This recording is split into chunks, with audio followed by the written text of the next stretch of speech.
Worshipfest, Living Stones. On Saturday, October 26th, folks from across the Indiana-Kentucky Mission Territory will be gathering at Resurrection Lutheran Church on the south side of Indianapolis for worship and fellowship and conversation around how our theology and liturgy and biblical stories shape our worship spaces, and how those places where we worship Sunday after Sunday shape us for our mission and ministry in the world. People are coming from Lexington and Vincennes, from Elkhart and Fort Wayne, all across this mission and territory.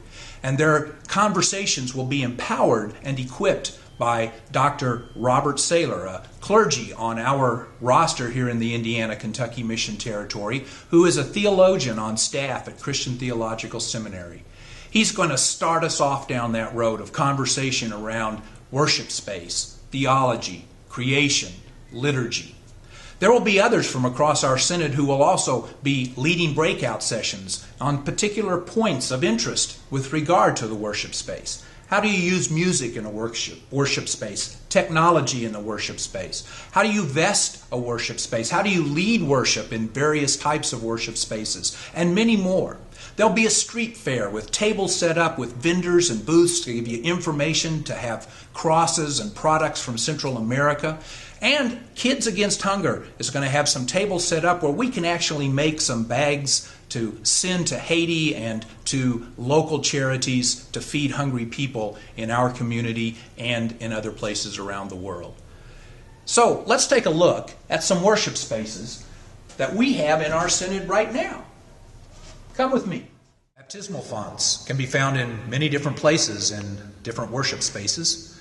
In some, they're up front so that baptisms can be seen by the whole assembly, and the baptismal font has a place of prominence.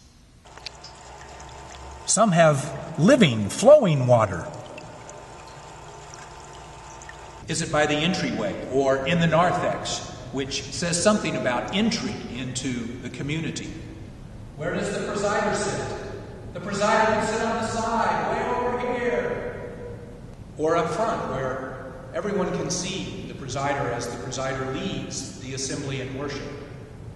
Or here, where it feels more like one of the worshipers.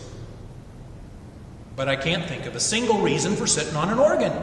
I can't think of a single reason for sitting on an organ. Some worship spaces have railings, and some don't. In some worship spaces, you sit in a pew. In other worship spaces, you could sit in movable chairs. Some worship spaces have screens. Stop it! Stop it! Where is the choir and the musicians and the instruments in your worship space? In some places, they're up front. Here's the organ. Choir sits back here. Even the style of windows communicates meaning to those who gather for worship. For example, in this worship space, one can relax in a rocking chair and enjoy creation as part of the worship space with these broad open windows.